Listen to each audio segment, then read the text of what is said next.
Aquí estamos como solemos.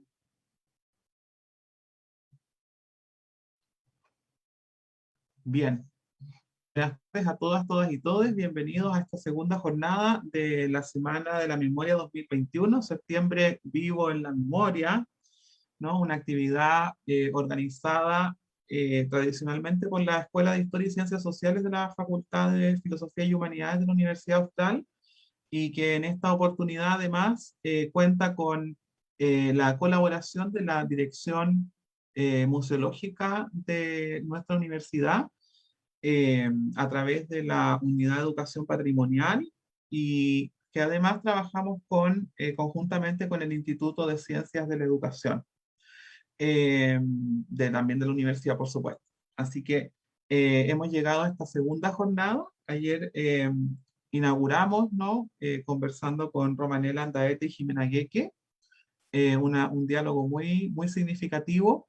Y por supuesto, el día de hoy tenemos a una invitada y un invitado muy especial que nos van a acompañar para ingresar y problematizar ámbitos relacionados con sitios de memoria, ¿no? Desafíos de esos sitios de memoria, y también desde, bueno, un interés más cercano, ¿no? Potencialidades también inclusive educacionales, ¿no? Desde las gestiones y las políticas y prácticas que permean los distintos sitios de memoria. Esta es una mesa binacional, ¿no? Vamos a conversar con Vanessa Garbero, quien es académica de la Universidad Nacional de Córdoba en Argentina, una de las especialistas en sitios de memoria, mayoritariamente diríamos de la zona de Córdoba. Ya nos dará más detalles, Vanessa, con respecto a los énfasis de su investigación y qué es lo que nos está pensando el día de hoy para compartir con nosotros y nosotras.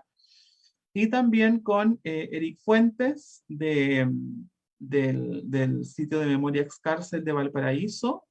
Para ambos, muchas, muchas gracias por participar de esta actividad, no tan solo porque vamos a aprender mucho de cada uno de ustedes, sino que también por la oportunidad que significa para nuestros y nuestras estudiantes acercarse, ¿no? Desde diferentes énfasis y con distintas miradas a los ámbitos de memoria y derechos humanos, sobre todo en esta semana conmemorativa, ¿no? Que nos va a acompañar y que hemos planificado un programa desde el lunes al viernes a las 5:30 en este mismo enlace y a través de la transmisión online de la Facultad de Filosofía y Humanidades, ¿no?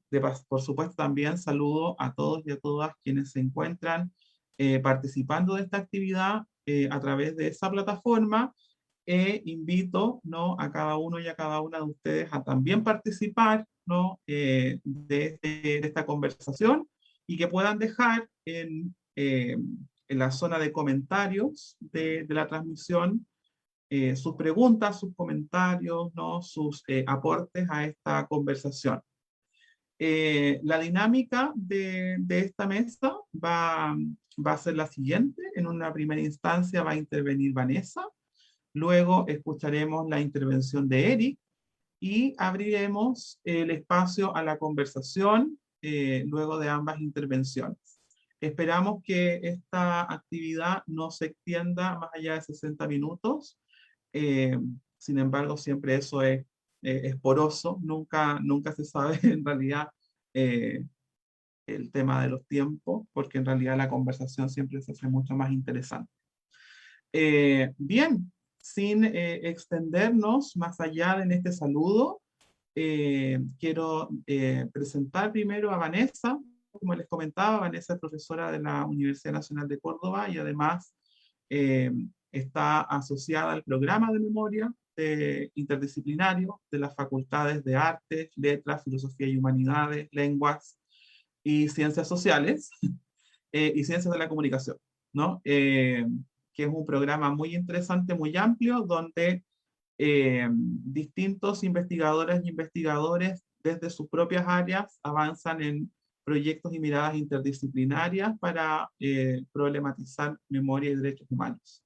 En este sentido, entonces, Vanessa, bueno, primero un enormes gracias por aceptar esta invitación. Para nosotros es muy importante que nos pudieses acompañar y también para que exista esta posibilidad de diálogo, ¿no? Entre Valparaíso y Córdoba para, para aprender juntos y ver por qué caminos transitamos y por dónde podemos ir empujando un poco los horizontes de la memoria y los derechos humanos.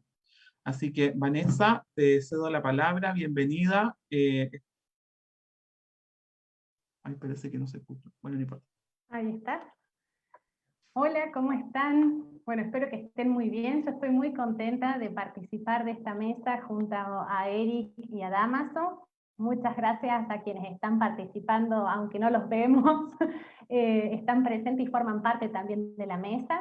Agradezco especialmente a los y las organizadoras de esta Semana de la Memoria que nos invitan a este diálogo, que nos invitaron a Eric y a mí a este diálogo y a pensar en los sitios de memoria y la recepción. En mi caso particular voy a hablarles de los sitios de memoria en Argentina y en particular de los sitios que están ubicados en la provincia de Córdoba. Voy a hacer foco en espacios que se constituyeron en los mismos lugares en los que aconteció el secuestro, la tortura y la desaparición forzada de personas por razones políticas. El terrorismo de Estado, y más específicamente lo que fue la última dictadura militar, dispuso de más de 700 edificios públicos, entre ellos comisarías, cuarteles, unidades de servicio penitenciarios, escuelas y otras propiedades como centros clandestinos de detención. Y en Córdoba, los 3 de mayor actividad ilegal en la provincia son en la actualidad espacios para la memoria y promoción de los derechos humanos, así se los conoce acá en Argentina. Y son lugares que ya acumulan más de 15 años de experiencia. En este sentido no voy a poder abordar todas las aristas que hacen a estos lugares, pero sí me gustaría compartir con ustedes 3 cuestiones. Mientras, voy a intentar compartir pantalla con algunas fotos que no están sincronizadas exactamente, van a ir pasando aleatoriamente, pero que les va a permitir, o me parece que va a permitir hacernos una idea en relación con el relato de, bueno, cómo son estos espacios por estos lados. En este sentido, a mí la presentación me gustaría abordar 3 aspectos, como les decía. En primer lugar, historizar de modo breve lo que son los principales puntos de inflexión en el proceso de lucha social, política y simbólica por el cual estos lugares se constituyeron como espacio de memoria, haciendo foco en 2 de los 3 que les dije que había, que es en La Perla y Campo La Ribera. Voy a describir los usos principales de estos sitios en un segundo momento y voy a cerrar con lo que me parece que es una experiencia entre muchas otras de recepción, si se quiere, que permite pensar en las posibilidades de estos sitios para habilitar ejercicios de memoria. Brevemente decirles que La Perla, que ustedes estaban viendo unas fotos recién, fue después de la ESMA y de Campo de Mayo el tercer centro clandestino más grande de la Argentina. Está ubicado entre la ciudad de Córdoba, en la ruta que une la ciudad de Córdoba con la ciudad de Villa Carlos Paz, y su funcionamiento data desde marzo de 1976 hasta diciembre de 1978, momento en que se convirtió en una guarnición militar y en un espacio para entrenamiento de paracaidistas y soldados que estaban haciendo el servicio militar obligatorio. Por La Perla se calcula que estuvieron secuestrados aproximadamente 2.300, 2.500 personas, la mayoría de las cuales continúa desaparecida. Por su parte, Campo La Ribera funcionó entre diciembre del 75 y junio del 78 en una vieja cárcel militar ubicada al sureste de la ciudad de Córdoba, que forma un entramado o que está ubicado en el corazón de barrios y de villas de emergencia que desde entonces hasta la actualidad están densamente poblados. Para trazar una línea de tiempo por estos espacios, mientras ustedes van viendo unas fotos que van bastante más adelante de lo que yo les voy contando, voy a retomar los aportes de Ludmila da Silva Catela, que es marcar 3 grandes momentos, que no son los únicos, pero que sí nos muestran indicios o puntos sobresalientes en esta línea del tiempo de la memoria y de estos lugares en particular para comprender que estos sitios no surgen así de un repollo, por decirlo, sino que confluyen luchas sociales, de movimientos, especialmente de los organismos de derechos humanos, voluntades políticas, presupuestos, modas estéticas en torno a cómo representar. El primero de estos momentos está situado el retorno de la democracia, que como, no sé si lo que fue las demandas de memoria son posteriores. El retorno de la democracia o la transición se caracterizó por la demanda de juicio y de castigo a los culpables y de querer conocer qué pasó con las y los desaparecidos. En este proceso, la CONADEP y el juicio oral y público a las juntas militares permitieron comprobar la existencia de los excentros clandestinos de Campo La Ribera y de La Perla y de muchos otros, objetivaron lo que fueron las denuncias y los testimonios de los sobrevivientes que sobre ellos caía una gran desconfianza por haber sobrevivido, y de pronto los medios de comunicación se inundaron de imágenes de centros clandestinos, de fosas exhumadas, de cuerpos mutilados. Fue lo que se conoció después como el show del horror, que no aportó nada a la comprensión de lo que había sucedido. En este momento, estos espacios no se pensaban como lugares de memoria, sino como una prueba material para la justicia. El segundo momento, Ludmila y las investigaciones que yo hice también, pero Ludmila da Silva Catela como referente del campo, lo sitúa en 1996. Tengamos en cuenta que en la Argentina en este momento rigen las políticas de la impunidad, los indultos, los represores están libres, y es un contexto también en el que surge Hijos, que renueva un poco el movimiento de los organismos de derechos humanos, y desarrollan la estrategia de los escraches. Si no hay justicia, hay escrache. Y era señalizar, marcar los lugares, los barrios donde vivían los represores. En esta sintonía, mayormente organismos de derechos humanos, sobrevivientes, familiares, emprendedores de la memoria, utilizando el concepto de Schelling, empiezan a llevar a cabo una serie de marcas locales en enfrentamiento a las políticas de impunidad y a las narrativas oficial de ese momento, que era la reconciliación y el olvido. De alguna forma, Ludmila dice que la materialidad de la memoria debía sostener el relato sobre el pasado ante la posibilidad del olvido. Y así se dan, que ustedes ya vieron la foto antes, lo que Fecia, Tello, Gómez, que son trabajadores del espacio de la memoria, en ese momento eran, llaman las primeras marcaciones territoriales para visibilizar la historia de represión que había tenido lugar en La Perla. Yo les conté que esto en democracia estaba funcionando como una guarnición militar, cuya historia estaba completamente silenciada y olvidada. Las marcaciones territoriales, que eran unas marchas que se hacían desde el centro de Córdoba hasta el ex centro clandestino, con antorchas, cánticos, iban señalizando con pintadas, con carteles parecidos a los de tránsito, que ahí había sucedido, había tenido lugar las prácticas del terrorismo de Estado, convierten a La Perla, hipérbole de la represión clandestina en Córdoba, en el escenario y en el campo de batalla para disputar los sentidos del pasado reciente. Los espacios de memoria, esta historia no es igual en todos los espacios de memoria. Por ejemplo, en Campo La Ribera la situación era completamente distinta. El gobierno de la provincia había comprado los predios y había decidido instalar allí instituciones educativas. Instituciones que funcionaron ahí por más de 20 años,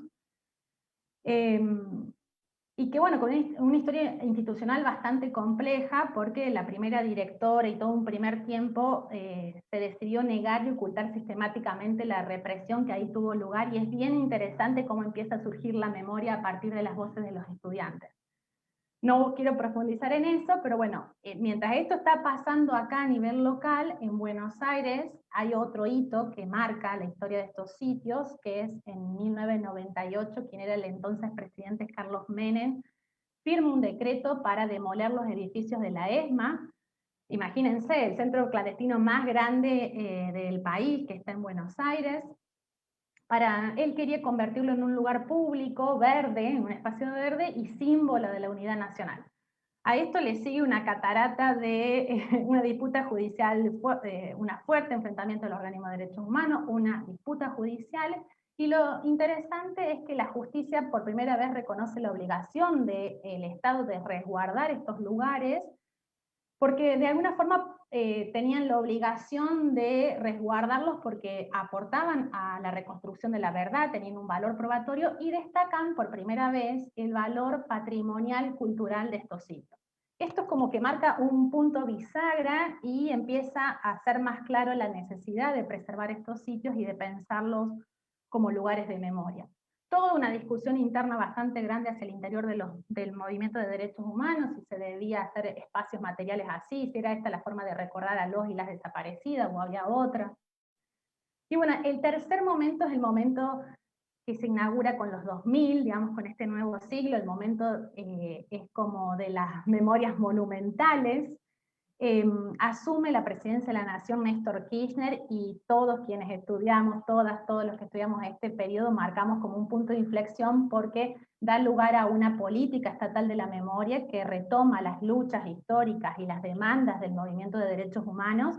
Los organismos son recibidos por primera vez en la Casa de Gobierno, el Estado pide disculpas por los crímenes cometidos, el presidente mismo se reconoce como parte de la generación diezmada, es decir, se da un conjunto, y alrededor de eso se da un conjunto de políticas de memoria, que solamente voy a destacar las que gravitan en torno a los espacios, de estos espacios y archivos de memoria, como pueden ser la anulación de las leyes de la impunidad y la reanudación de los juicios, la creación del Archivo Nacional de la Memoria, la desafección de los usos policiales y militares que venían teniendo estos lugares, como la Perla, que era utilizado por los militares, para pensarlos como sitio de memoria y promoción de los derechos humanos. Se crea la Dirección Nacional de Sitios de Memoria, la Red Federal de Sitios de Memoria, y en este contexto nacional, en Córdoba, los legisladores aprueban por unanimidad la Ley de la Memoria, que crea la Comisión de Archivo Provincial de la Memoria, la preservación de estos sitios, no de todos los sitios. Se decide priorizar aquellos que se destacan por la magnitud de la represión y la centralidad en la red clandestina de detención. Se podrían guardar o reservar otros lugares, pero se priorizan los que tuvieron centralidad en la red clandestina y en la desaparición de militantes políticos, así como lugares centrales. Así, en el 2007 la comisión recibe el predio de la Perla, que abre como espacio de memoria en el 2009, y en el 2009 las instituciones educativas que estaban en Campo La Ribera se trasladan a nuevos edificios para en el 2010 abrir como sitio de memoria. ¿Cuáles son los usos? Ustedes ya vienen viendo bastante fotos que permiten pensar en estos usos. Los sitios de memoria, si bien todos se desprenden de una misma política de memoria, no son iguales, tienen perfiles distintos, características distintas, pero no tengo tiempo de abordarlos. Sí trazar tres usos generales, que es auspiciar, o que por lo menos a mí me parece, estoy hablando en relación a los usos del espacio con el público que lo visita, tienen muchos otros espacios con usos, estos lugares, como por ejemplo la investigación y contribuir a las causas judiciales que están vigentes, pero me interesan las que tienen en relación con el público externo. Y básicamente son tres: auspiciar de anclaje para los rituales de duelo y de homenaje a las víctimas que pasaron por estos ex-centros clandestinos de detención, la acción pedagógica de transmitir lo ocurrido durante el terrorismo de Estado y en particular hacer pie en la experiencia concentracionaria, y la realización de muchas actividades que tienen carácter diverso en torno a la promoción de derechos. Y en este sentido, ustedes ya vieron las fotos de la Perla. La Perla es como uno de los significados que tiene más fuerte, es la de auspiciar como lugar de duelo. La Perla fue centralmente un lugar de exterminio, donde la mayoría de las personas que pasaron por ahí están desaparecidos. Y ante lo irreparable que supone la muerte sin cuerpo, los familiares y los grupos de pertenencia de las víctimas fueron diseñando distintas estrategias y rituales a forma de duelo alternativo. Y en este sentido, recuperar la Perla como espacio de la memoria significó para familiares y allegados ingresar por primera vez al lugar que los testimonios de los sobrevivientes daban cuenta que ahí habían estado sus seres queridos por última vez con vida. Entonces eso generó en esos primeros ingresos al lugar ciertas marcaciones y rituales de duelo individual y colectivo bastante espontáneas, y se constituyeron especialmente en un lugar que era la cuadra, que era el último lugar que en general los testimonios señalaban con vida a sus seres queridos. Y bueno, eso despertó entre los trabajadores del espacio de memoria, digamos, comprendieron la necesidad de habilitar un espacio físico de duelo que recree la identidad de cada uno de los desaparecidos, desaparecidas, y que dé lugar a la emergencia de nuevas identidades o expresiones relacionadas con ellos, y que trajeran estos elementos que habían surgido de forma espontánea. Ustedes vieron antes el uso de fotografía, los nombres, las inscripciones en las paredes, bueno, ciertos mensajes dirigidos a los y las desaparecidas. Entonces inaugura una exposición que es permanente, que está desde el comienzo del sitio hasta ahora, que se llama Presentes y que justamente es en memoria de ellos. La acción pedagógica de transmisión, que era el segundo uso, lo vemos en todos los sitios de memoria, no en estos en particular, no es dominante en todos los sitios, porque básicamente las instituciones educativas se constituyen en uno de los actores centrales para la definición en torno a qué transmitir y cómo hacerlo, porque son el público más numeroso que reciben estos espacios a diario. Bueno, no ahora en la pandemia, pero antes de la pandemia sí. Y bueno, ¿qué se les ofrece? En general, recorridos pedagógicos que los trabajadores y las trabajadoras del sitio los entienden como procesos de formación, que articulan ejercicios de memoria, teniendo en cuenta las expectativas, las experiencias, la reflexión y las memorias de los y las visitantes. No vamos a entrar en torno, porque las narraciones varían de lugar a lugar por varias particularidades, pero sí, si ustedes tuvieran la experiencia de hacerlo, es básicamente un encuentro, no busca hacer una transmisión lineal, intenta hacer un encuentro, digamos. El museo, todo el dispositivo museográfico despierta una gran empatía hacia quienes fueron las víctimas, que estuvieron allí detenidas, y la visita se constituye en una verdadera experiencia que en lo personal me parece que atraviesa el cuerpo muy fuerte y muy potente.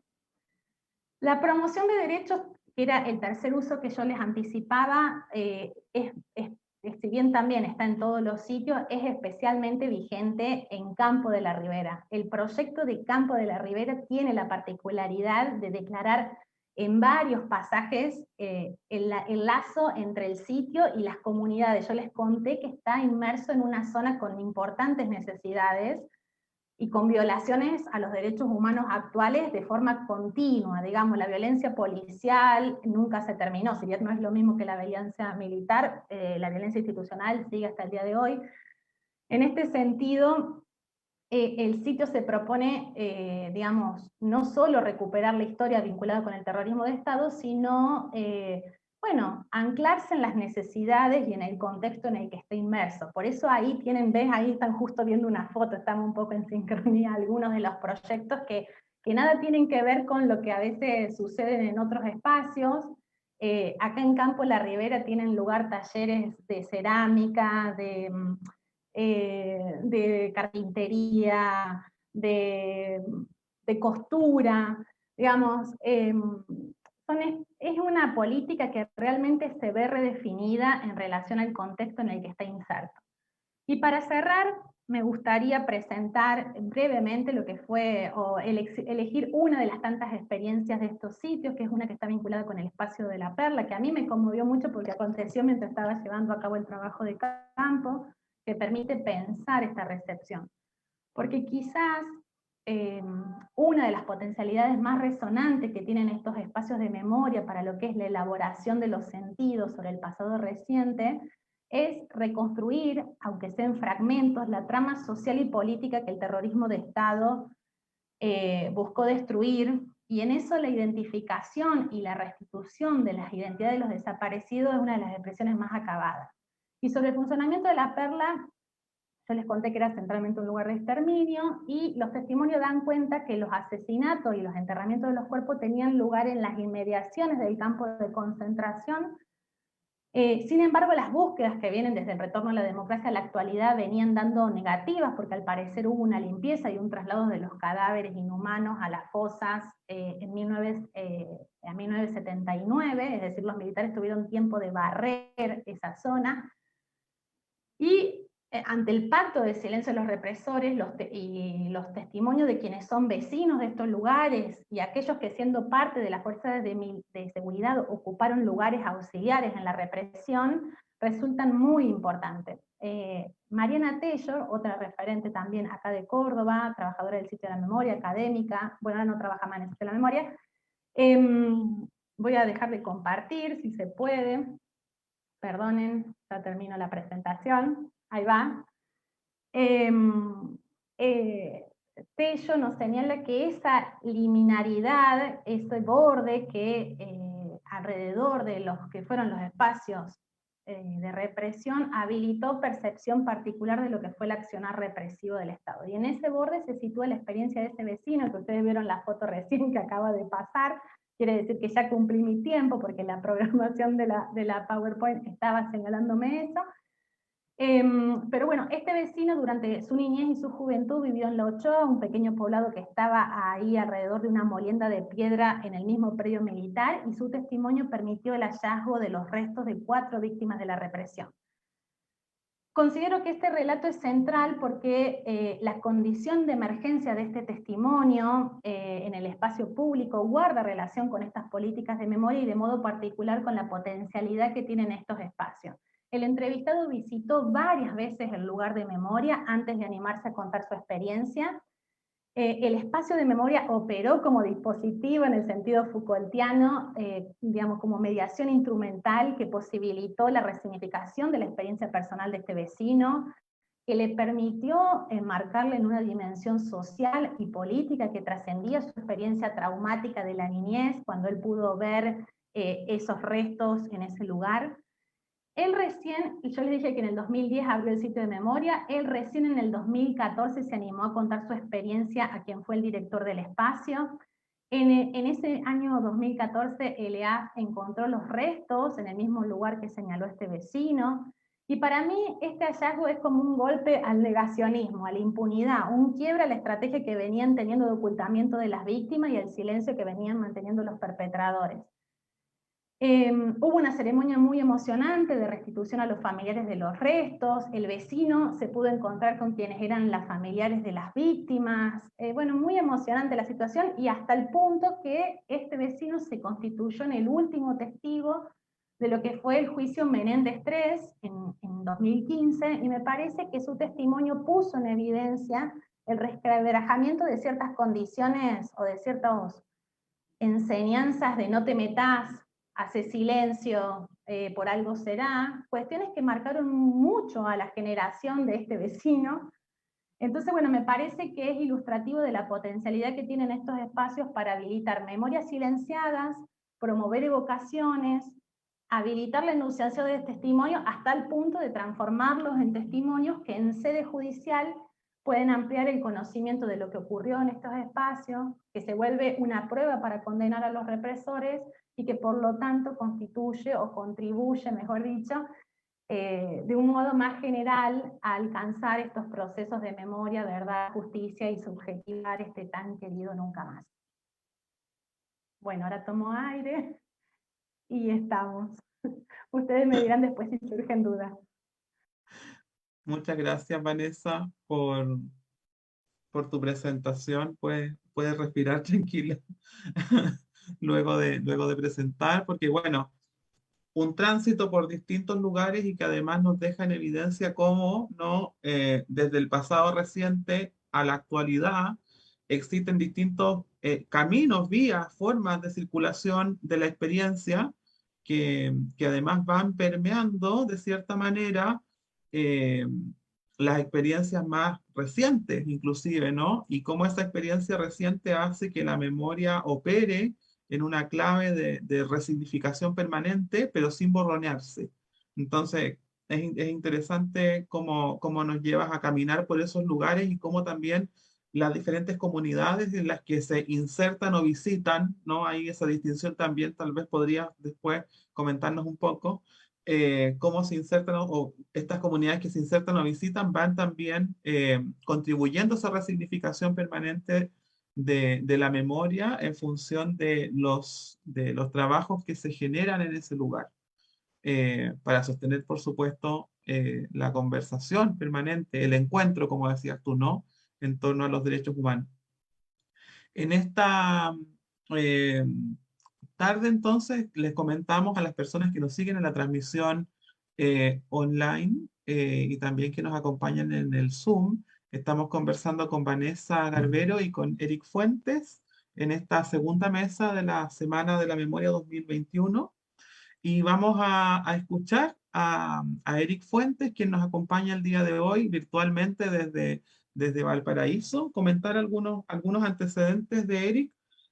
Bueno, según me comunican por interno, nos estuvimos ahí conversando. Bueno, Eric es licenciado en arte, es magíster en arte con énfasis en patrimonio y actualmente es candidato a doctor en estudios interdisciplinarios, ¿no? De la Universidad de Valparaíso y se desempeña como encargado de la Unidad de Patrimonio, Memoria y Derechos Humanos del Parque Cultural de Valparaíso. Tiene una larga investigación en torno a patrimonio, pero también, por supuesto, a ámbitos de memoria y derechos humanos. Y además es investigador del programa de Psicología Social de la Memoria en la Universidad de Chile. Por supuesto, también hay una comunicación permanente con distintos circuitos de investigación que nos permiten también, como siempre, ¿no? Ampliar la mirada, las discusiones. Así que para nosotros es un tremendo eh, privilegio que nos acompañes el día de hoy, Eric. Siéntete muy bienvenido. Muchas gracias por aceptar nuestra invitación. Así que te cedo la palabra. Muchas gracias, Vanessa, por tu presentación y muchas gracias a todos por su bienvenida. A mí encantado de poder colaborar y participar en este espacio. En verdad, siempre que he podido sumarme a alguna actividad de la Universidad Austral, ahí he estado gustosamente. Dicho lo anterior, les voy a compartir una pequeña presentación. No se asusten por la cantidad de láminas porque son más bien visual, ¿ah? Y dice así.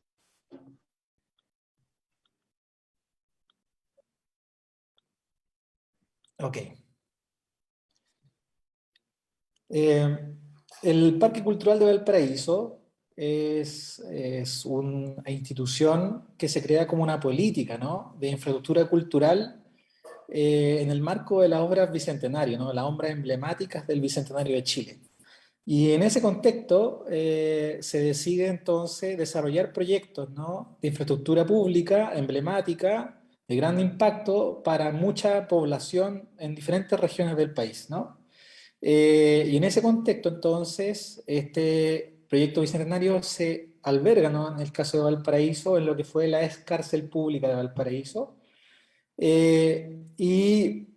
lo hace sin tomar en consideración varios factores que no son menores, ¿no? Y que ya veremos que, que son de manera muy relevantes de considerar en un proyecto como este, ¿no? Porque cuando tú construyes un proyecto como esto, ¿no?, donde ocupas casi 3 hectáreas de terreno para un proyecto que lo que hace es vaciar de contenido histórico, ¿no?, presentándote una obra nueva de arquitectura, bastante problemático cuando tienes un pasado sentido por la comunidad que todavía está viva, ¿no? Y no solamente está viva en función de la última dictadura militar, del caso, esto fue la cárcel más emblemática y de presidio político y interrogatorio de la región, no solamente de la ciudad, de la región completa, y además el cual tuvo diferentes disputas, ¿no?, de las comunidades y organizaciones sociales de la ciudad. Por tanto, tiene diferentes capas, ¿no?, de memoria asociada, y por lo tanto el proyecto parte, ¿no?, con una situación de conflicto y de confrontación con los usos presentes del lugar, ¿no? Entonces, bueno, una obra con premios internacionales de arquitectura, ¿no?, con proyectos que en el fondo rehabilitan, ¿no?, áreas verdes, en el caso de Valparaíso, que es un bien escaso, el áreas verdes, en un cerro además, ¿no? y que te deja las fachadas de lo que fue la galería de reos, ¿no? El pabellón de prisioneros, pero recicla, ¿no? Esa infraestructura y le da un nuevo uso para la creación, el ensayo artístico, ¿verdad? Las exposiciones, ¿verdad? Pero vaciando de contenido, ¿no?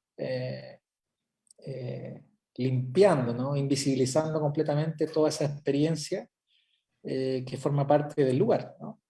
Entonces, yo les voy a hablar desde un lugar donde uno investiga haciendo gestión, ¿no? Yo soy el encargado de unidad, por tanto, soy quien ha desarrollado el proceso desde la declaratoria de Monumento Nacional, categoría Monumento Histórico, dado que en Chile no existe la declaratoria como sitio de memoria ambiental, ¿no? Por tanto, el año 2016 me tocó asesorar a la dirección en un proceso de investigación.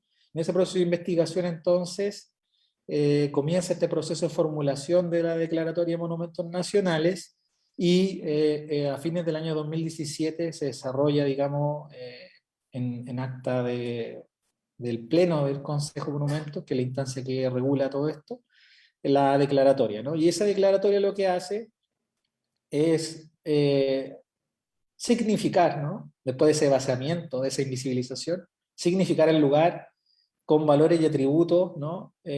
Como conjunto primero, y luego con algunos detalles y algunas especificidades materiales y simbólicas en función de la complejidad, ¿no? Entonces, ustedes pueden ver ahí el complejo grande, ¿no? Eh, y comprende, y aquí viene la mayor parte de la complejidad, comprende dos monumentos en un sitio, ¿no? Un monumento colonial tardío del periodo español, ¿no? Forma parte del Plan de Defensa General de Valparaíso, ¿no? O sea, una visión estratégico-militar, y luego el pabellón de reos de la cárcel pública de Valparaíso, ¿no? Como todo proceso de asentamiento, ¿no? Del presidio en la República Chilena, se asienta, ¿no? Sobre bases y fundaciones militares, ¿no? Y por tanto, antes de la preexistencia, ¿no? O sea, antes de existir, ¿no? El presidio en la República Chilena como un sistema, ¿no? Penitenciario, existió, ¿no? La prisión, el escarmiento público y la tortura en los recintos militares, ¿no? Y por tanto, esto forma parte, ¿no? De las primeras complejidades que supone, ¿no? Un sitio de memoria como este, ¿no? Ustedes pueden ver, ¿no? Algunos inmuebles, algunos elementos materiales que todavía perviven, ¿no? El edificio de administración, el pabellón de prisioneros, los patios de pimiento, ¿no? Donde están los presos, casetas de guardia, casetas de seguridad, talud, ¿no? De piedra canteada, casa de pólvora o almacén de pólvora o polvorín, ¿no? Y luego una visión general, ¿no? Entonces, ahí tú tienes un complejo, ¿no? Con esta situación, ¿no? Y ahí ustedes ven una foto que te da cuenta digamos, del emplazamiento, obra original colonial, obra siglo XX y obra siglo XXI, digamos, ¿no? Por así decirlo. Hay tres periodos constructivos acá conviviendo en esta relación, ¿no? Entonces, como les decía, el proyecto se inaugura y lo hace como centro cultural, pero sin ninguna consideración sobre las dimensiones y las diferentes capas de memoria que le acabo de expresamente, ¿no? Describir, ¿no? Y por tanto, cuando se desarrolla la declaratoria se hace con la finalidad de otorgar sentido, ¿no? Y complejizar, ¿no? Ese sentido en función de los desafíos que tenía la institución en el desarrollo de su proyecto institucional en el presente. Rápidamente, esto lo voy a hacer muy rápido, la Casa de Pólvora es un vestigio, ¿no? Del proceso colonial tardío, originalmente formaba parte del centro urbano de la ciudad, ¿no? O sea, en el proyecto original de la ciudad, esto estaba al lado del cementerio, ¿no? Los antiguos afuera de la ciudad, hoy día están en el centro de la ciudad, ¿no? Está poblado todo Valparaíso. Y por tanto, tenía que ver con los márgenes, ¿no? Con lo prohibido, ¿no? Donde están los presos y donde están los muertos, ¿no? Y luego, en el tema de la dimensión, ¿no? Del proceso colonial, el sistema de plan de defensa general de Valparaíso consistía en 6 fuertes y baterías, ¿no? Y por tanto tenía que ver con el proceso de invasiones inglesa y holandesa a la ciudad, como este era el principal puerto de la zona del Cono Sur, ¿no? Y luego, rápidamente, ¿no? Se ocupó para almacén, ¿no? Y pertrecho de guerra en el marco de la Guerra Civil de 1891, ¿no? Entonces, digamos, las guerras republicanas, ¿no? De ese momento. Y por tanto, como les decía hace un rato, antes que existiera un sistema del presidio en Chile, ¿no? Un sistema republicano, ¿no? De la prisión, ya se documentaba, ¿no? Estos hechos en este tipo de establecimientos. No es el único, en todo el país existían recintos militares de este tipo, ¿no? Y luego entonces, en términos de los valores, está la dimensión de que en el fondo es un vestigio de este sistema colonial, ¿verdad? Preexistente al sistema penitenciario y que da cuenta, ¿no? De los usos estratégicos militares de la colonia en esta ciudad, ¿no? Y ustedes pueden ver algunas láminas, ¿no? Que dan cuenta de lo anterior, ¿no? Planos originales que se ocuparon en todas las colonias españolas en el virreinato, el mismo sistema constructivo, ¿no? Elementos de cómo funcionaba el diseño estratégico militar, ¿no? De este tipo de sistemas, y planos de diferentes momentos, incluyendo una publicación del New York Herald, ¿no? Donde da cuenta de la invasión en Valparaíso. O sea, aquí podemos ver desde grabados, prensa y planos, ¿no?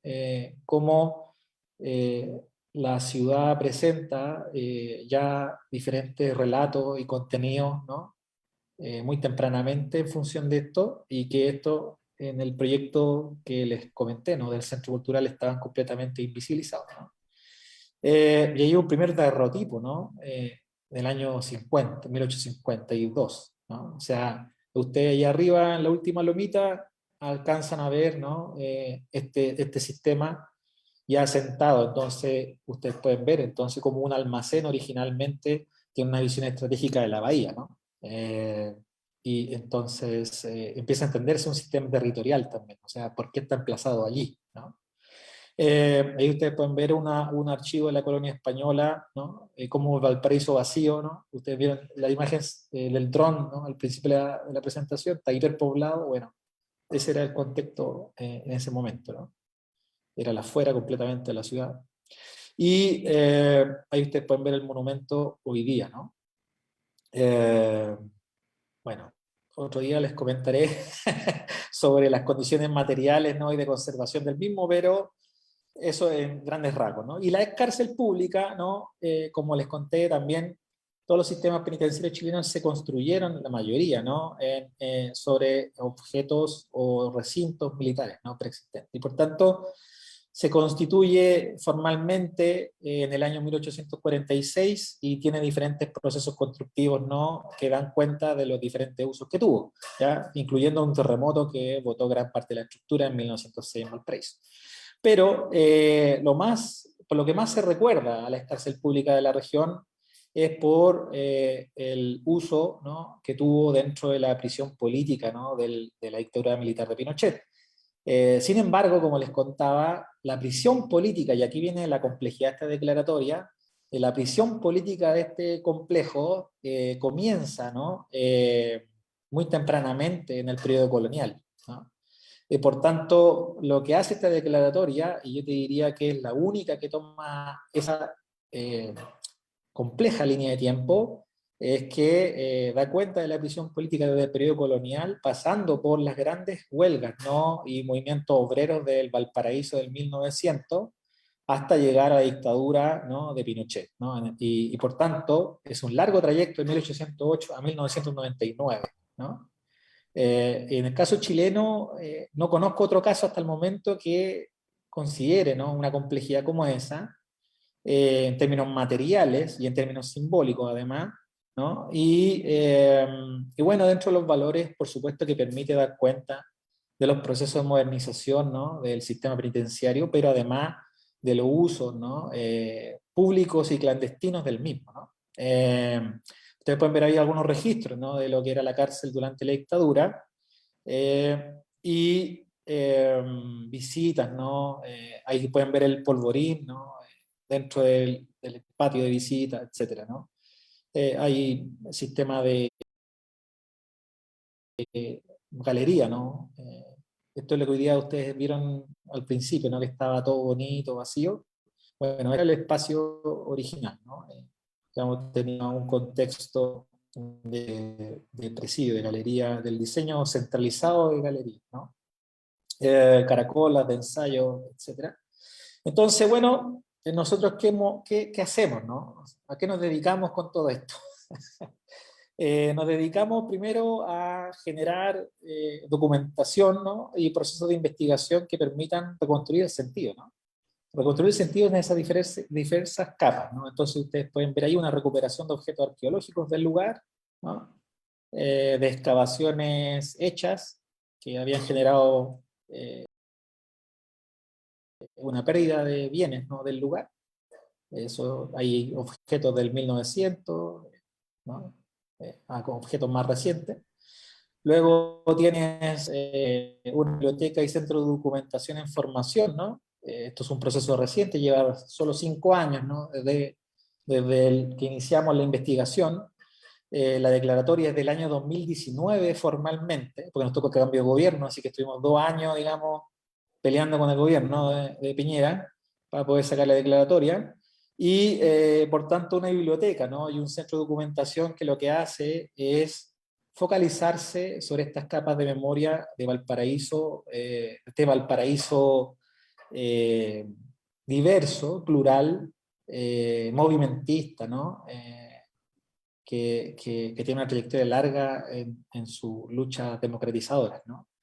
E incluye además el archivo y biblioteca personal del único alcalde de la Unidad Popular de Valparaíso, ¿no? O sea, y además era un filósofo intelectual y político, ¿no? Sergio Buscovich, y por tanto aquí está su acervo, ¿no? Y luego además trabajamos reconstrucción de testimonios orales de expresos del lugar, ¿no? Ese es el único sobreviviente de esa foto del año 72, de una toma de fábrica, ¿no? En la región. Así, ¿no? O sea, reconstruyendo memoria, esto es un proceso de formación ciudadana a través de las redes sociales, donde inauguramos la dimensión de cómo ocupar un documento y activarlo, ¿no? Masivamente, y es verdad, ha sido bastante enriquecedor, ¿no? O sea, la cárcel se le conocía por la dictadura, pero aquí ustedes pueden ver la guerra de los presos del 1891, la huelga portuaria y los presos del 1903, no sé, etcétera, ¿no? O sea, los anarquistas del 1920, y entonces tú te das cuenta de que la cárcel era más importante que lo que creías, ¿no? Y que en realidad en términos de relaciones sociales, histórico y culturales de la ciudad era predominante, era bastante central, ¿no? Era gravitante dentro de la vida porteña y de la región. Y bueno, y hace poco además lanzamos 2 publicaciones por la Claxo que dan cuenta entonces de cada uno de los monumentos y con esa finalidad de divulgar, ¿no? Esta resignificación del lugar. Entonces, dentro de los procesos de interpretación, didáctica y pedagogía, tenemos entonces que en el teatro, ¿no? El principal centro cultural de la región, hoy día tienes sala llena, un documental sobre la fuga de Bushman, ¿no? O que fue en esta cárcel, o de un documental sobre Pellegrini, ¿no? Etcétera, ¿no? O sea, lanzamiento de libros sobre el comandante Ramiro, ¿no? Es decir, estamos devolviendo procesos de formación. Bueno, ahí pueden ver a Carolina, ¿no? Estaba dentro de ese taller. Estaba dentro de ese taller de grupo de estudio, ¿no? Tenemos recuperación con expresos de lo que eran las peñas artísticas, ¿no? En el Valparaíso de los 70 y los 80. Talleres de derechos humanos con comisiones de observadores, ¿no? O conmemoraciones del gobierno popular de Allende, exposiciones de arpilleras, ¿no? Es decir, una serie de reuniones de expresos políticos que vienen del exilio incluso también, ¿no? A Valparaíso, que estuvieron en este lugar, visitas guiadas por expresos, visitas desarrolladas por profesionales que son diferentes, ¿no? Y visitas que además consideran intervenciones artísticas, ¿no? Es decir, hay diferentes sentidos en cada uno de ese tipo de proyectos, ¿no? Exposiciones, talleres, ¿no? Hechos por expresos, ¿no? Es decir, un diseño participativo, crítico, muy participativo, por eso también muy complejo, ¿no? De resignificación del lugar, un trabajo muy importante con la comunidad educativa de la ciudad, y bueno, de incorporación de prácticas más contemporáneas y no convencionales, ¿no? Asociadas al movimiento histórico de derechos humanos. Es decir, nosotros generamos desde, qué sé yo, encuentros regionales, recitales masivos, ¿no? Presentación de audiovisuales, hasta festivales de música, ¿no? Con estos temas, ¿no? Entonces, pasamos de la invisibilización a un proceso de visibilización y disputa, ¿no? De sentidos y de relatos hegemónicos sobre el pasado reciente del país, ¿no? Y bueno, circulación masiva de postales con sus exposiciones, ¿no? Es decir, una serie de soluciones, ¿no? Que van dando cuenta de ese proceso. ¿Y hacia dónde vamos? Y aquí termino, para que no se asusten por el tema del tiempo. Es un proyecto que lo que hace es devolver el sentido, pero una clave estratégica de desarrollo institucional, y por tanto, si antes solamente existía el área verde y el centro cultural, hoy día también existe un sitio de memoria, y por tanto hay un proyecto de museografía, ¿no? Hay un proyecto de narrativa educativa, ¿no? Hay un proyecto de investigación documental, hay un proyecto de reinterpretación con reconstrucción de celdas y de objetos y testimonios que permiten entonces entrar por el acceso original, ¿no? Que era hoy día un espacio de oficinas, devolver el acceso original a su uso, y por el cual tú ingresas a 2 salas museográficas con 2 siglos, ¿no? De trayectoria que te permiten después recorrer a través de las rutas, ¿no? Los diferentes lugares y hitos, ¿no? Del lugar, ¿no? Y eso con todo lo que les contaba recién de la programación, de los procesos de formación, de los procesos de obra, ¿no? Bueno, eso para no saturar con información, pero, y por supuesto que invitarles a visitarnos, porque ha sido un proceso, ¿no? Pasar de un lugar que había tapado, borrado todo esto, a un proceso en donde cada vez más, y si ustedes miran las redes sociales hoy día de la institución, se van a dar cuenta que llevamos un hito de nunca más, ¿no? En redes, y el fin de semana tuvimos un encuentro regional de organizaciones de derechos humanos. Ayer hubo una obra importante, mañana vamos a inaugurar una ruta en otro sitio de la región que estamos colaborando, y así, ¿no? O sea, un protagonismo, ¿no? De algo que era marginal, subalterno. Hay un protagonismo hoy día dentro de lo que es el quehacer en materia de cultura, memoria y derechos humanos en la región, ¿no? Y en ese sentido hoy día también, ¿no? Articulamos las rutas de memoria, ¿no? Las redes de memoria. Así que estamos muy contentos de esos avances que ha sido bien complicado, ¿no? Con un gobierno como el que tenemos, pero en el fondo ha sido bien enriquecedor por lo mismo, ¿no? Porque ha construido con nada mucho, ¿no? Con muy poco, ¿no? Mucho. Así que nada, invitarlos a que nos conozcan. Encantado de recibirles cuando quieran. Muchas gracias. Muchas gracias, Eric. Vamos a hacer aplausos virtuales porque para que no nos perdamos de esa costumbre, ¿no? Que además nos hace tanta falta ahora, luego de este tiempo de pandemia. Y precisamente, ¿no? Como también pensar en esa proyección de los trabajos, como tú mencionabas. Me encantó eso que dijiste sobre la dualidad entre vaciar de contenido y volver a significar. Ese que es como recursivo, porque es un lugar al que hay que estar permanentemente volviendo y dotar, diríamos, como dotar de lenguaje, ¿no? A esa forma que nos permita entender con las distintas audiencias, con las distintas comunidades que visitan, ¿no? Y cómo ese proceso que es regular que podemos llamar visita virtual, ¿no? Tal vez en su momento, me imagino, y en visita en lo presencial, también van haciendo interesante cómo se vuelve porosa esa misma forma de construcción histórica que tenemos sobre los lugares, pero que las vamos dotando de otros lugares.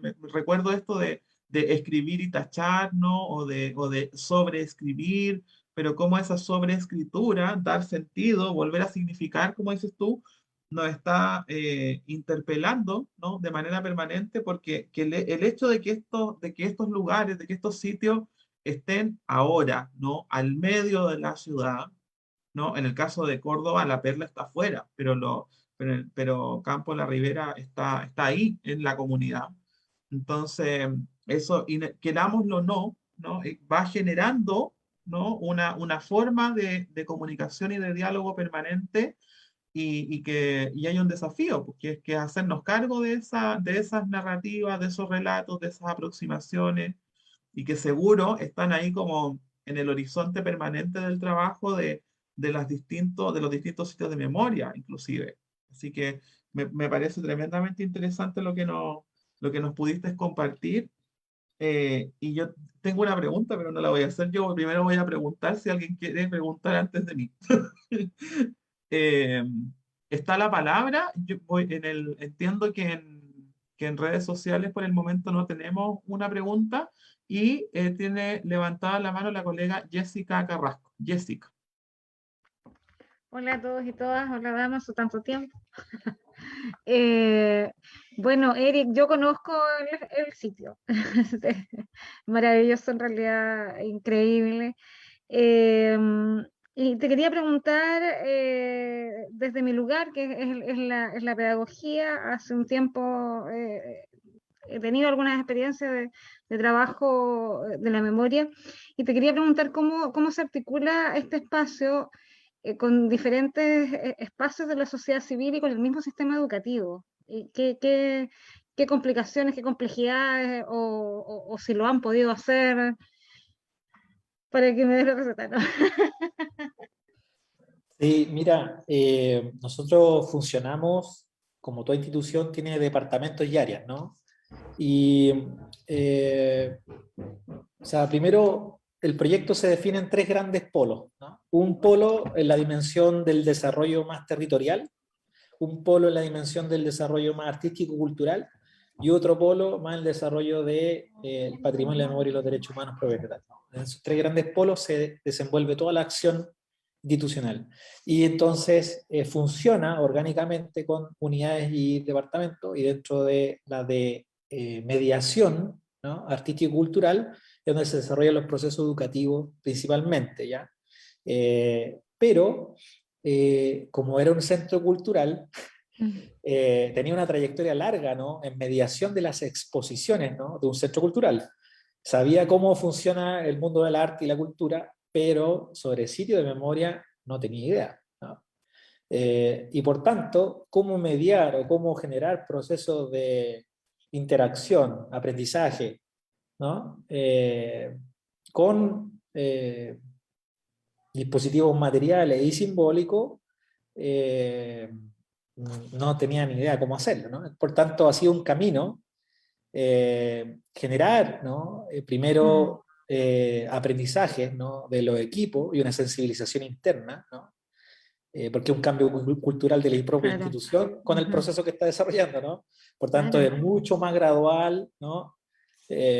Cuando tú desarrollas esto, y además un directorio con representantes del gobierno, ¿no? Por tanto, tú puedes entender que los cambios culturales son bien lentos, pero sin embargo, positivos en términos de la transformación a largo plazo, ¿no? Son de calidad, son de profundidad. Entonces, cuando iniciamos el proceso, claro, genero una visita, ¿no? con comunidad escolar, con un expreso compartiendo su experiencia, y con nosotros como equipo profesional, ¿no? Facilitando el proceso, ¿no? Con los profesores, ¿no? Ahí tienes una experiencia. Y después de esas experiencias empieza a recibir retroalimentación, ¿no? Qué cosas funcionan mejor y no. Por ejemplo, inicialmente dejábamos solamente el testimonio oral como el recurso. Después el testimonio oral, pero también la documentación. Después, ¿no? Más bien el espacio de escucha se volvió protagónica. Entonces, es decir, cambian los énfasis en función de la comunidad, cambian los énfasis en función del dispositivo que está ocupando como facilitador, ¿no? Una cosa es que hablen los expresos, otra cosa es que hablemos nosotros como, entre comillas, especialistas de, o conocedores de, o facilitadores de, y otra cosa es que generemos espacios de diálogo, ¿no? Donde las brechas entre los roles están un poco más difusas, pero son más ricos los procesos de retroalimentación y aprendizaje, por ejemplo. Y eso lo estamos explorando más. ¿Y cómo lo estamos explorando más hoy día, actualmente? Donde, por ejemplo, un expreso construyó, porque además es artista, construye una obra musical, y con esa obra musical estamos generando el testimonio más la experimentación del proceso de aprendizaje, ¿te fijas? Entonces, estamos desarrollando dinámicas no convencionales de generación de conocimiento con la finalidad de poder aportar un recurso significativo, ¿no? Un recurso valioso. Porque en lo que no queremos hacer, y es lo que nos tocó ver al principio, cuando yo llegué acá, era que traían, ¿no?, colegios, y era como tomen. Claro, claro. Entonces, esa forma, que es muy convencional en las instituciones, no es lo que hay que hacer, po. Entonces, para responder tu pregunta, yo te diría que estamos explorando dispositivos que generen aprendizajes significativos y que sean además participativos y que tengan reglamentación.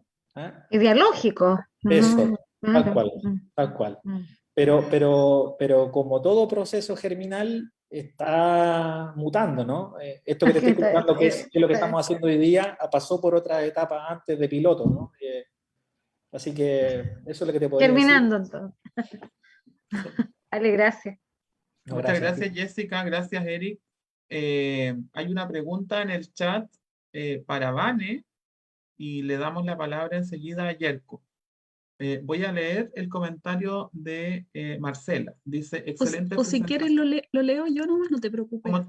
Ya, el resto, estupendo. Sí, es que era solo si es que no había más para apoyar la dinámica, o sea, aprovechar igual de agradecerles a Vanessa, a Eric, y en realidad era una pregunta que también tiene vínculo con lo que señalaba Jessica, pero en el relato específico de la experiencia de Córdoba que yo desconocía, sobre la recepción, ¿cierto? Y cómo ha interpelado este espacio a quienes no directamente se vieron, digamos, atravesados por la violación a derechos humanos o por el sitio propiamente tal, pensando en que tú señalabas claramente que es un espacio también de duelo, donde se vive el duelo. Entonces, ¿qué pasa con las familias o vecinos, vecinas que no son directamente o no están involucradas directamente con ese pasado, digamos, traumático, pero que sí, digamos, se ven interpelados por el espacio?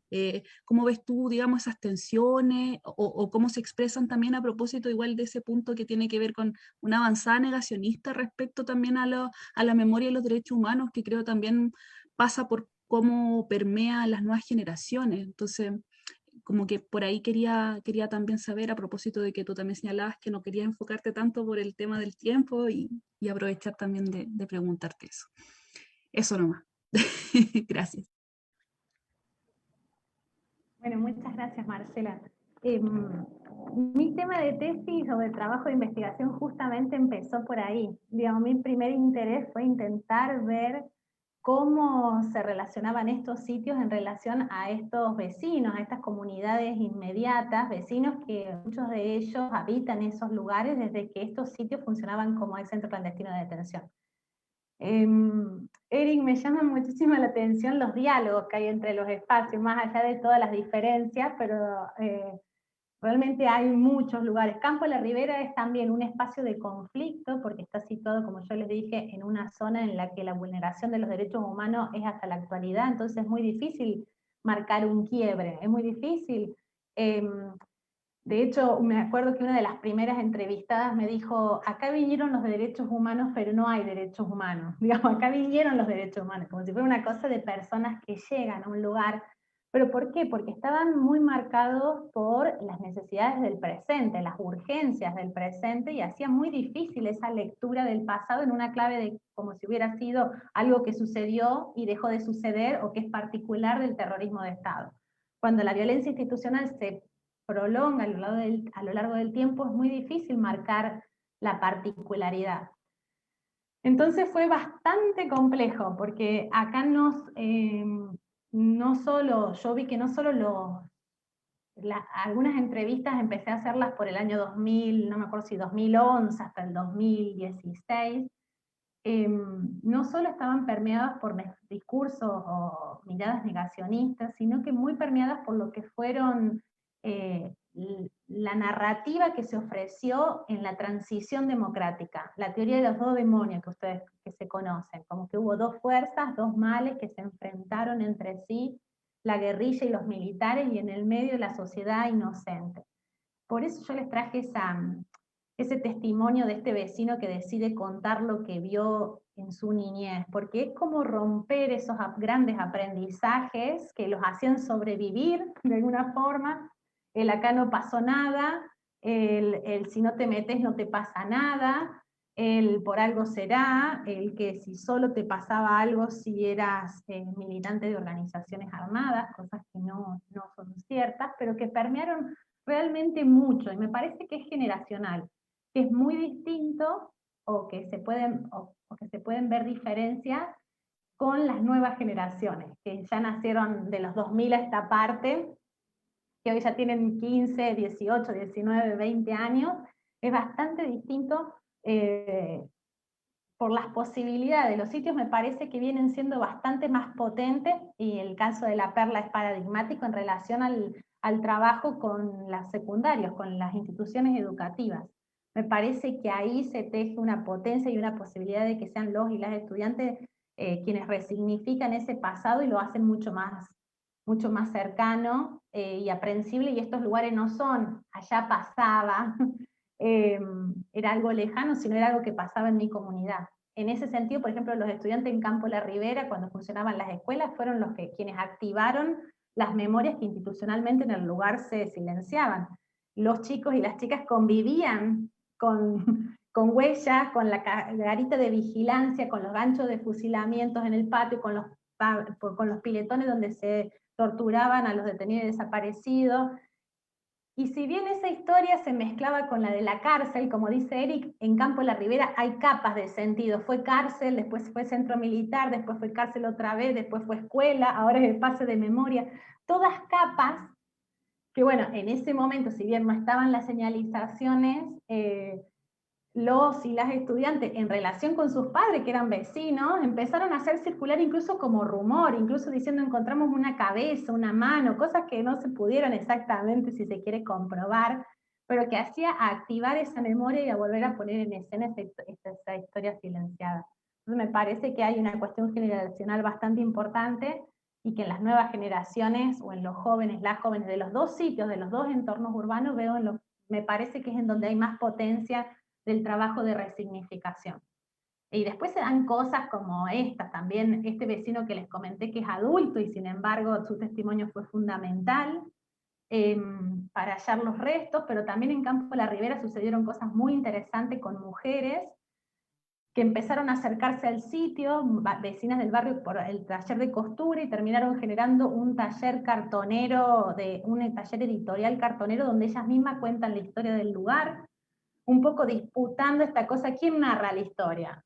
¿Quién es el que cuenta? Esas mujeres querían contar ellas, y escribieron un libro que lo editaron, ellas le hacen la tapa, la pintan a los cartones y los imprimen, y es interesante. Entonces esa es otra forma de apropiación, y yo veo que esas distancias a veces cognitivas, políticas, ideológicas, se median o se achican con cierto involucramiento en el sitio. Esta actividad que contaba Eric, que expresos hacen algunas actividades en el mismo espacio, bueno, acá también se reunieron este grupo de mujeres y expresan, y ellas le contaron, familiares de desaparecidos, del primer grupo de desaparecidos del Campo de la Ribera, le contaron su historia, ellas escribieron un libro, las mujeres vecinas del barrio, y lo sacaron a través de esta editorial cartonera. No sé, me parece que son herramientas que permiten pensar esto que vos me decías. ¿Puedo hacer una pregunta, Damaso, a Eric? Sí, aprovecha antes de que cerremos. Ah, no, no. No, sí, Hay hazla, porque tiempo. como ya Bueno, la enunciaste, tienes que hacerlo. No, preguntarle a Eric cuál fue, él nos mostró algunas fotos del funcionamiento de la cárcel durante la dictadura. Preguntarle, bueno, cómo se tomaron esas fotos, era un lugar, ¿cuál era la parte clandestina y cuál era la parte legal de ese sitio? Si se puede. La relación otra pregunta, la relación con ese entorno de casas que ahora se ve en esta foto que vos mostraste, así de arriba, este era un lugar alejado, pero ahora está completamente poblado, un poco en relación a la pregunta que me hacía Marcela a mí, hacértela a vos también. ¿Quiénes son los principales visitantes del lugar? ¿Son los estudiantes, son las escuelas, o son estos vecinos? ¿Tienen alguna relación? Porque a veces sucede, viste, que los más cercanos son los más lejanos. ¿Cómo se relaciona el sitio con estas, lo vi poblado completamente ahora, viste, como una casa que un poco más están arriba del lugar. Y bueno, ¿y cuál es el perfil del equipo de trabajo del sitio? Del sitio. ¿Hay familiares, hay expresos, o son todos expertos que vienen de otros sitios? Sí, muchas gracias. Mira, sobre la primera pregunta, ¿no? Los registros son o de revistas especializadas digamos, de cultura y entretenimiento de la ciudad, ¿no? Que no, a veces habían, dentro de la misceláneo, se ponían este tipo de registros, ¿no? Los segundos son archivos del diario El Mercurio, que era el diario de la derecha en la zona, bueno, todavía lo es, digamos. Y es su medio de comunicación, ¿no? Y por tanto había un archivo importante de la cárcel en esa dependencia, ¿ya? Y efectivamente esas fotos solo pudieron ser tomadas desde los lugares de tránsito de los gendarmes, ¿no? O sea, hay una relación asimétrica, ¿no? Del registro, ¿no? De lo que quiere enfocar, ¿no? Ese es un estudio en sí mismo, digamos, que hay que hacer. Luego sobre el tipo de comunidad participante, ¿no? y visitante, yo te diría que el centro cultural funcionó hasta el año, yo diría, ahora cumplimos 10 años en noviembre, ¿no? Eh, pero yo te diría que hasta el 2018, 2017, el espacio, como todo centro cultural, funcionaba para un sector de la comunidad, ¿no? Para un sector de la sociedad, ¿no? Que era un público que sabía de arte, que sabía de cultura, ¿no? Que tenía ciertos beneficios, ¿no? En función de los accesos, ¿no? Y por tanto, su vinculación con los entornos más comunitarios y territoriales eran más bien básicos, por no decir esporádicos, ocasionales, ¿no? Y dicho lo anterior, entonces ese fue uno de los principales desafíos de la nueva gestión, de cómo generar procesos de cohabitación, de participación en las diferentes dinámicas que le contaba hace un rato, ¿no? En los diferentes proyectos, los 3 proyectos que albergan la institución, ¿no? Y en el caso del sitio Memoria es protagónica la participación de la comunidad, o sea, no existe el proceso desde que se desarrolló la declaratoria, tiene una participación permanente en un espacio de articulación con los colectivos artísticos culturales que funcionan en torno a la memoria y los derechos humanos, con los sitios de memoria y con las agrupaciones de derechos humanos históricas de la ciudad. Por tanto, con todos ellos, ¿no? Se definen los procesos de formación, de programación, ¿no? De divulgación, ¿no? Por tanto, se empieza a resolver, ¿no? Progresivamente ese gran déficit, ¿no? De vinculación con el territorio. Y los vecinos más inmediatos, la junta de vecinos, los clubes deportivos que rondan el perímetro, que le llamamos anillo de proximidad hoy día, son protagonistas del espacio de gestión, digamos, ¿no? Antes eran completamente mirados en menos, ¿no? En una visión muy elitaria de la cultura, ¿no? Pero eso ha sido gracias al trabajo, soslayado una buena vez, ¿no? Esas miradas retrógradas. Y en torno a los perfiles de los equipos, te diría que los equipos provienen de, digamos, la gestión cultural, el mundo de la pedagogía, y el mundo de las ciencias sociales en particular, ¿no? Pero, pero como te decía también hace un rato, por ejemplo, en los programas de visita participan expresos, ¿no? No solamente entre comillas, los capacitados o expertos de, ¿no? procesos de mediación, interacción, qué sé yo, de didáctica, ¿no? Etcétera, ¿no? Y lo mismo sucede en las diferentes áreas, ¿no? de trabajo. Es decir, en procesos de gestión participan muchas veces elencos o artistas que no tenían ni una posibilidad de hacerlo antes, ¿no? O sea, no hay una, no hay una vocación, ¿eh? Ojalá siempre se cumpla, digamos, pero es una vocación de mantener una bidireccionalidad en el proceso, ¿no? Y eso yo te diría que desde el año 2018 se cumple. De eso me puedo hacer cargo, digamos. Pero con dificultades propias de eso, ¿no? O sea, necesitas construir una masa crítica para eso, necesitas construir un entorno que soporte eso, necesitas redes, ¿no? Y todo eso ha sido un proceso, ¿no? Hacia adentro y hacia afuera, ¿no? En un vaivén, ¿no? En una relación permanente, ¿no? Con sus conflictos y con sus soluciones también, ¿no? Con sus acuerdos, ¿no? Como todo proceso con comunidades vivas. Así que nada, eso te diría yo como a grandes rasgos, ¿no? Porque podríamos conversar largo sobre ese aspecto. Espero Muchas haber gracias. respondido. Gracias, Eric, por tu respuesta. Gracias, Vane, por la pregunta. Les quiero agradecer a todos, a todas y todos quienes han hecho sus intervenciones. Como ustedes saben, podríamos reunirnos muchas veces a hablar sobre esto, así que por lo tanto la invitación siempre está abierta. Me gustó que Eric dijera al principio que va a donde lo inviten, así que siéntete súper bienvenido en Valdivia y en próximas actividades también. Y por supuesto nosotros ahí promoviendo la sinergia también con ustedes hasta Córdoba y más allá. Así que muchas gracias por esta conversación, Vanessa. Bueno, un abrazo cariñoso hasta Córdoba. Y por supuesto también dejar los invitados, invitadas para mañana, la mesa de mañana a la misma hora y por el mismo canal, como decía en un programa de televisión.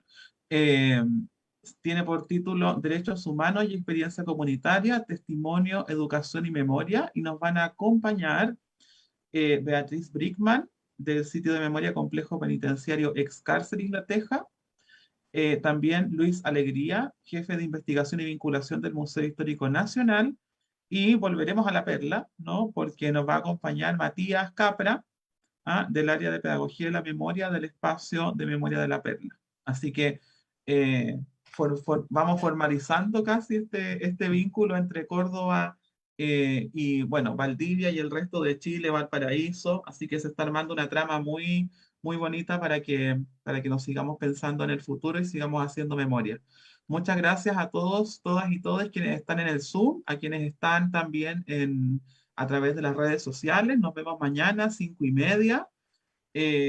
Y bueno, que tengan una linda tarde. Muchas gracias y por supuesto muy agradecidos también del equipo de trabajo que nos acompañan, desde, bueno, César, por supuesto, Catalina, ¿no? Y también a Marcela, Berta, Yerko, Carolina, que estamos ahí empujando esta actividad. Así que un abrazo grande y seguimos haciendo memoria. Nos vemos mañana y que tengamos una linda tarde. Chao, chao, muchas gracias. Gracias, Vanessa. Gracias, Eric. Muchas gracias. Chao, Gracias. gracias.